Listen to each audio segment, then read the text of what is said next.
Sorry guys, college की मजदूरी की वजह से थोड़ा लेट वीडियो बनाना पड़ रहा है मुझे। तो यहाँ पर चैप्टर स्टार्ट होता है मोमो वेमोला को बैक स्टोरी के बाद। यहाँ पर रोते हुए वेमोला को हील करते रहती है और इधर सस्ता वेनम बैरियर पे अटैक करते रहता है। ये चीज देखकर सरपू बोलता है जल्दी करो मोमो, मैं ज्यादा देर इस बैरियर को होल्ड नहीं रख पाऊंगा।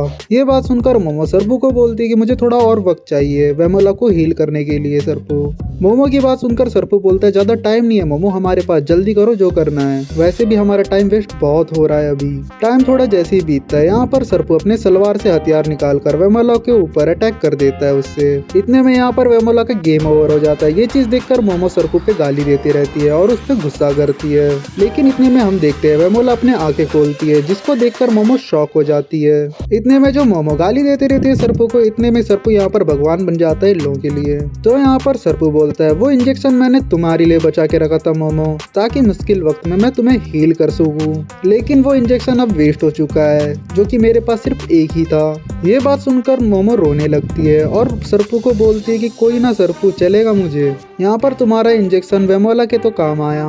इतने में हम देखते हैं जो सरपू होता है वो अनकॉन्शियस हो जाता है और अपना बैरियर से कंट्रोल लूज कर देता है, जिसकी वजह से यहाँ पर जो वेनम होता है वो मोमो पे एक तगड़ा किक मारता है जिससे मोमो पीछे जाके गिरती है। और फिर इतने में वेमोला का गला पकड़कर उसे ऊपर उठाता है और यहाँ पर वो वेमोला को देखकर कहता है कि ये लड़की अभी भी जिंदा है, शायद इसका किस्मत अच्छा चल रहा है। इतने में यहाँ पर प्रेडिटर बोलता है चलो वेमोला की वजह से हमें एक अच्छा प्लेनेट मिल चुका है अभी, जिसकी हेल्प से यहाँ पर हम और भी सूट्स बना सकते हैं, वो भी अच्छे वाले। लेकिन यहाँ पर सबसे पहले मैं वेमोला से एक सूट बनाऊंगा उसकी बॉडी को यूज करके। इनके बातों के बीच में इतने में सस्ता वेनम को एक पेड़ आकर लगता है बहुत बड़ा, जिसकी वजह से वेमोला यहाँ पर बच जाती है और मोमो आकर उसे हक कर लेती है और यहाँ पर वेमोला को कहती है कि तुम्हारे साथ बहुत टाइम से बहुत बुरा होते हुए आया है, शायद मैं बिलीव करती हूँ कि तुम्हारी माँ अभी भी जिंदा होगी। इतने में ये सब बोलकर मोमो वेमोला को साइड करते हुए कहती है कि मैं इससे लिपटती हूँ वेमोला, तुम साइड हो जाओ अभी। इतने में मोमो यहाँ पर कहती है कि मैं सरपोयंस को हेट करती थी, लेकिन ये सरपू जो है वो बहुत अच्छा इंसान है, आई मीन एलियन है।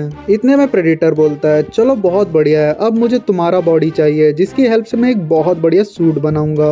ये बात सुनकर मोमो बोलती है आकर देख लो, अब तुम्हारी खैर नहीं। इनके बीच के डायलॉग बाजी होने के बाद यहाँ पर सीन शिफ्ट होता है दूसरे की तरफ। इतने में हम देखते हैं यहाँ पर जो आयरा होती है वो अनकॉन्शियस सिचुएशन में होती है। इतने में यहाँ पर जो मोटू बॉल होता है वो आयरा को शॉक देते हुए बोलता है पिछले बार तो तुम बच गई थी, लेकिन ये बार नहीं बचने वाली हो तुम मेरी हाथों से। इतने में आयरा जो होती है एक्रोबेटिक सिल्की का पावर यूज करके मोटू बॉल को पकड़ लेती है अपने हेयर से और ट्रांसफॉर्म हो जाती है एक्रोबेटिक सिल्की फॉर्म में। ये चीज देखकर उड़ता चिड़िया आयरा पे अटैक करता है, लेकिन यहाँ पर जो आयरा होती है खुद को प्रोटेक्ट कर लेती है खुद की हेयर की हेल्प से। इतने में यहाँ पर हम देखते हैं जो जीजी होता है वो अपग्रेड पे इविल गन से एक तगड़ा अटैक करता है। ये चीज देखकर अपग्रेड बोलता है तुम्हारी पावर्स इंक्रीज हो रही है, जो कि मेरे लिए बहुत अच्छा है, ताकि मैं तुम्हें मारकर एक बढ़िया सूट बना सकूं खुद के लिए। फिर इतने में जो उड़ता चिड़िया का अटैक होता है वो आयरा को लगता है, लेकिन उसके प्रोटेक्शन के बैरियर की वजह से वो खुद को बचा लेती है। खुद को बचाने के बाद वो मोटू बॉल को एक किक मारती है, लेकिन यहाँ पर जो मोटू बॉल होता है वो आयरा को प्रोवोक करने लग जाता है। कहता है कि तुम्हारे जो अटैक है वो मुझ पर बिल्कुल भी काम नहीं आएंगे, तुम जितना भी अटैक कर लो मेरा जो आर्मर है वो बहुत हार्ड है, जिसकी वजह से तुम्हारे अटैक कुछ नहीं कर पाएंगे मेरे आर्मर को। इतने में जो आयरा होती है मोटू बॉल को अपने बालों से लपेट के मल्टीपल किक्स मारते रहती है ताकि उसका सूट ब्रेक कर सके, लेकिन उसका सूट ब्रेक ही नहीं होता है। इतने में जो मोटू बॉल होता है वो आयरा के ऊपर मिसाइल से अटैक कर देता है, जिसकी वजह से जो आयरा होती है वो थोड़ी सी जल जाती है, जिसको सुनकर वो कहती है कि क्या ओकारुन ये तुम हो। ये सुनकर ओकारुन कहता है कि हाँ मैं रास्ते में हूँ आयरा, मैं अभी पहुंचने वाला हूँ, तुम थोड़ा सा होल्ड करके रखो तब तक। इतने में यहाँ पर जो ओकारुन होता है इनको थोड़ा ज्ञान की बातें दे देता है गाइडेंस की तरह। कहता है कि तुम अपने एनिमीज पे स्पाइरल की तरह अटैक किया करो, जिससे उन पर जो अटैक है वो एक्यूरेट होगा, जैसे कि एक लट्टू होता है। ये बात मुझे मिस सेको ने कही थी।